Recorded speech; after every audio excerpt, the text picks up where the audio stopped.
Welcome back here for the Common Game. Today, in deck number 906, we're going to get all fuzzy. We're going to talk about Go Shintai of Life's Origin.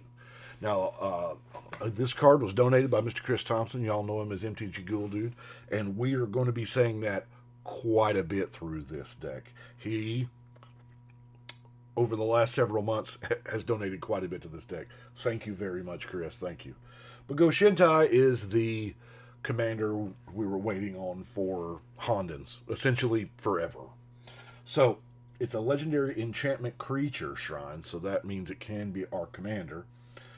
It does have Wooburg in the text box, meaning it is a 5-color identity now. So 3/4, but you can pay Wooburg, tap it, return target enchantment card from your graveyard to the battlefield. Going to be handy in case any of those shrines get blown up. But whenever Go Shintai or another non-token shrine enters the battlefield under your control, create a 1/1 colorless shrine enchantment creature token. This is amazing. This doubles up our shrine triggers. They don't contribute, kind of like slavers, they don't contribute to the hive, but they do count as shrines because they're enchantments. So let's get into it. I guess first we're going to go through all the shrines. Here are the shrines from Kamigawa Neon Dynasty.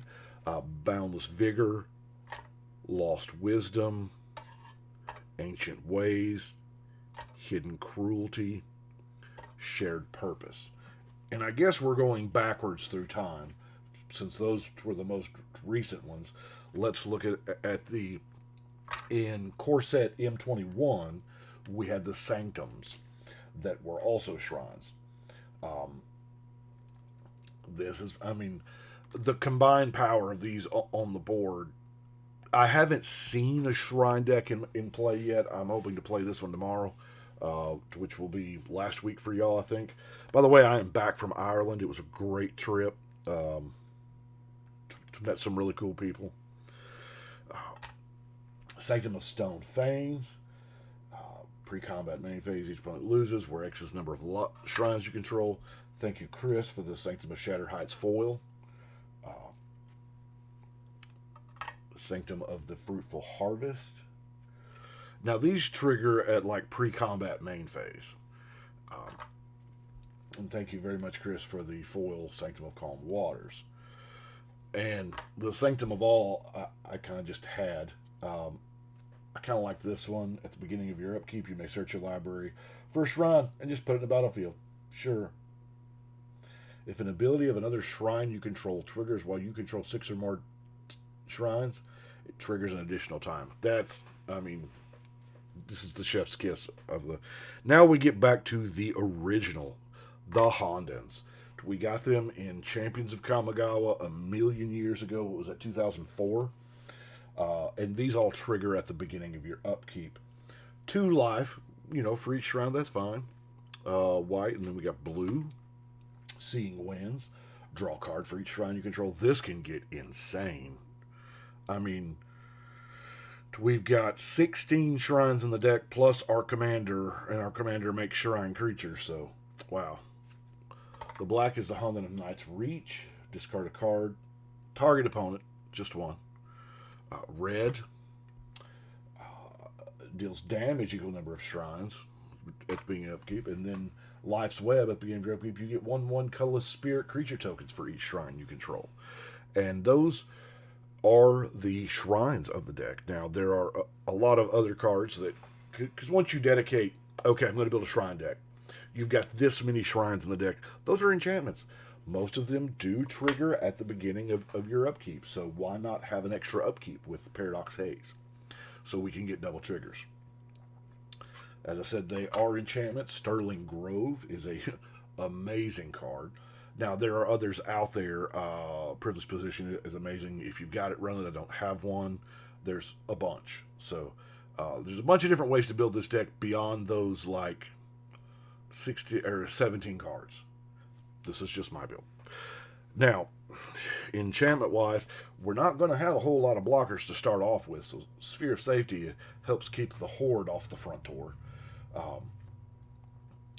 once we get rolling, depending on the shrines that we draw, we may have some blockers. Signal of the Empty Throne. It's there again. Boy, that makes some blockers, doesn't it? Cast enchantment, put a 4/4 in. Now, there's not as many enchantments as I would like for this deck because it is a 5-color deck. That affords us, it's good and bad in certain ways. Number one, we've got to fix our mana, and we have a bunch of stuff to do that with. Soul Ring, Expedition Map, Harrow, Rampant Growth, Armillary Sphere, Arcane Signet, A Beautiful Foal Cultivate, donated by Chris, Search for Tomorrow, Spectral Searchlight, Kodama's Reach, Wayfarer's Bauble, Fertilid, Commander Sphere, Gigantha. I know Gigantha isn't, this is not the deck you would normally see it in, but it does tap for WUBRG. And that, I mean, yeah, this is another spot. This is probably the privileged position spot. I mean, to be fair, but I don't know. But then I want to showcase something like Farseek and Ranger's Path because I love the wording on these cards. Ranger's Path, search your library for 2 forest cards, put them into the battlefield tapped. Forest. Jetmir's Garden's a forest. Spar's Headquarters is a forest. Zeotor's Proving Ground's a forest. So is Rimewood Falls, Woodland Chasm, Highland Forest, Sheltered Thicket. Right? And the Farseek can go get the others because, the Xander's Lounge, Rafine's Tower. I put the whole set of Tri-lands in here because I figured a 5-color deck, it needs it bad. Now, card draw. Don't have a lot. Night's Whisper, honestly, that's probably a spot for another enchantment. And then the Rites of Flourishing, because we're going to have a lot of card draw. Why do you say that? You say because we have enchantresses, Satyr Enchantress, Setessan Champion, Mesa Enchantress. Would have run the green one too if I had access to it. So, Shrine Steward. Shrine Tutors. It's not bad. And then the Jukai Naturalist. It makes it a little cheaper. But we do have some other enchantments in the deck as well. Ruined Halo. Because, I mean, this is a card not a lot of people... I don't think I've ever seen it in play in a game of Commander.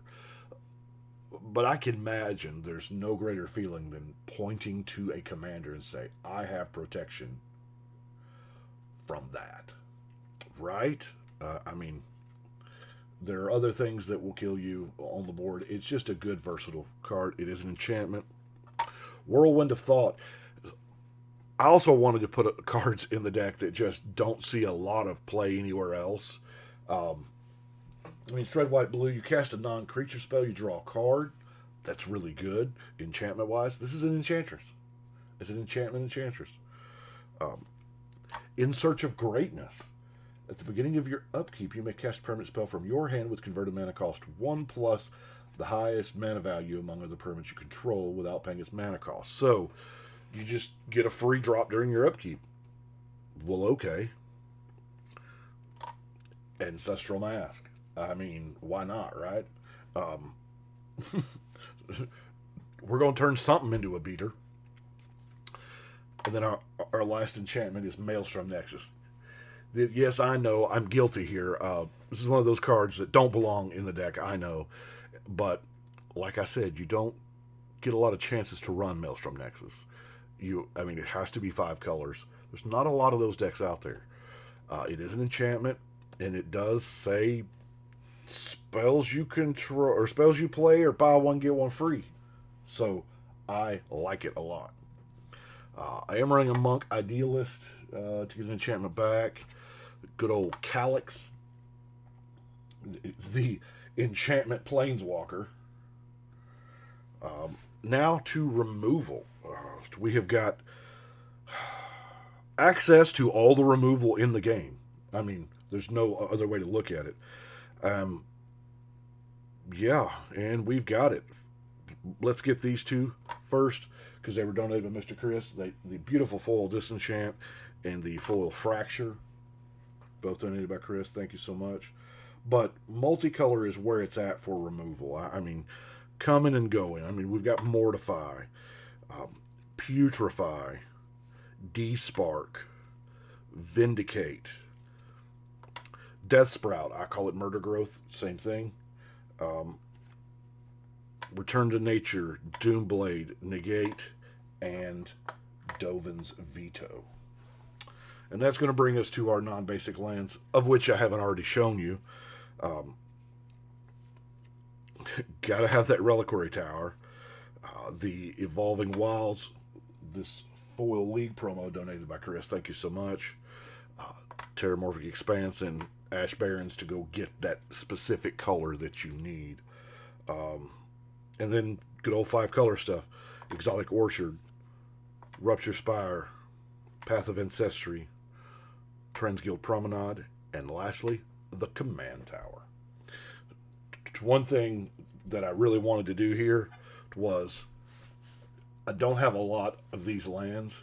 I really don't have enough forest.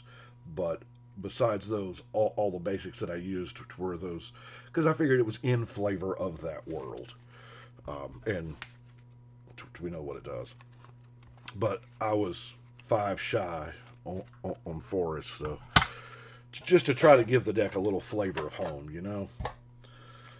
So that is the Go Shintai of Life's Origin. I'm looking forward to playing this one. Who am I talking about? I'm looking forward to playing all of them. I did get to play Commander in Ireland. I didn't get to play in an actual event. A good friend of mine and I, we both brought a deck because, you know, why wouldn't I bring a deck? And we played Magic in a castle in Ireland. I mean, right?